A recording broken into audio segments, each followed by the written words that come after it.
Welcome to our quirky mystery story. Today's tale includes thrills, laughs, and a bit of chaos. She thinks these terrifying murder notes are like the nun's private thesis. However, she discovered a detail that other cops overlooked. Louis found the clue in the stitching technique on the corpse. He inferred that the killer might be a surgeon who took the time to study Louis.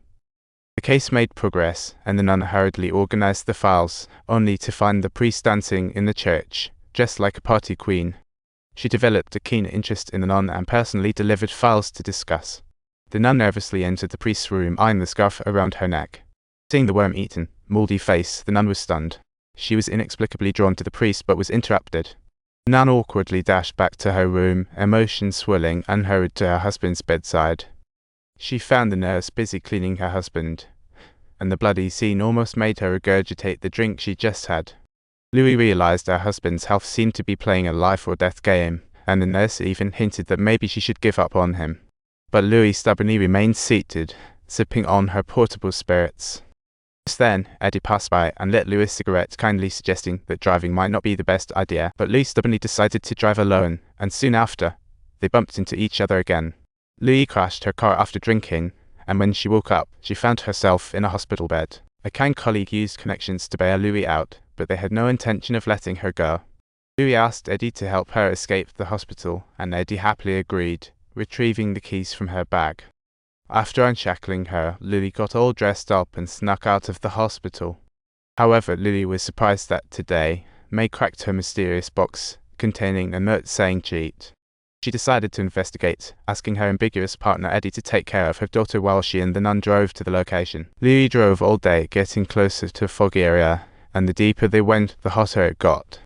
When they finally arrived at the destination, what greeted them was a sea of flames, and suddenly, a man came running toward them.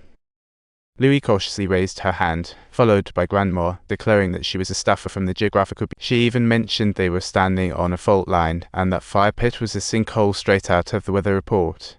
This pit was expanding daily, making people wonder if it was the entrance to a low-budget horror flick. With no choice, Louis had to retreat with the nun, only to encounter firefighters who were also trapped in the info. While searching for a motel, Louis learned that this place was definitely not a good stop.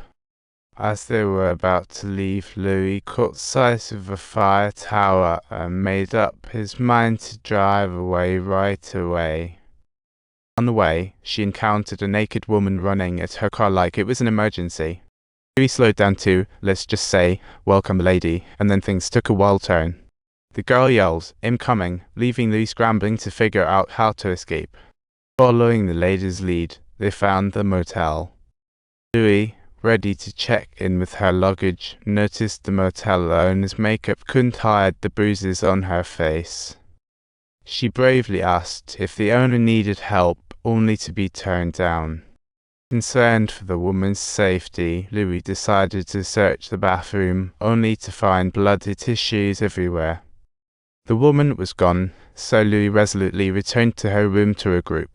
While Louis was on the phone with her superior, she suddenly heard a huge crash outside and ran to see what happened. She discovered 2 cars had collided and the girl was crying inside one. As she went to comfort them, she saw the owner's boyfriend maniacally pressing the girl's head. Louis thought the world had gone mad and quickly sought Eddie's help. She alerted Eddie about the madness outside and was desperately seeking assistance. However, as she rushed back to her room, she suddenly heard gunshots. She got her concealed firearm ready to deal with emergencies as chaos broke out in the street. Suddenly, a man risked it all under gunfire to take the girl away. Louis panicked, even though she wanted to stop the heinous deeds. She accidentally got caught in the crossfire. The police noticed something was off and rushed to the scene, but it was too late. The bro was lucky to survive, but Louis' obstinacy disappointed her colleagues. She felt guilt, sensing that everything felt like it was somehow directed at her. Soon, she learned that several of the criminals she had dealt with were now out of prison, and they seemed to have an unbelievable connection to her. All of this might just be the beginning of revenge, leaving a chilling aftertaste in her memories. If you enjoyed this story, Don't forget to subscribe for more exciting content.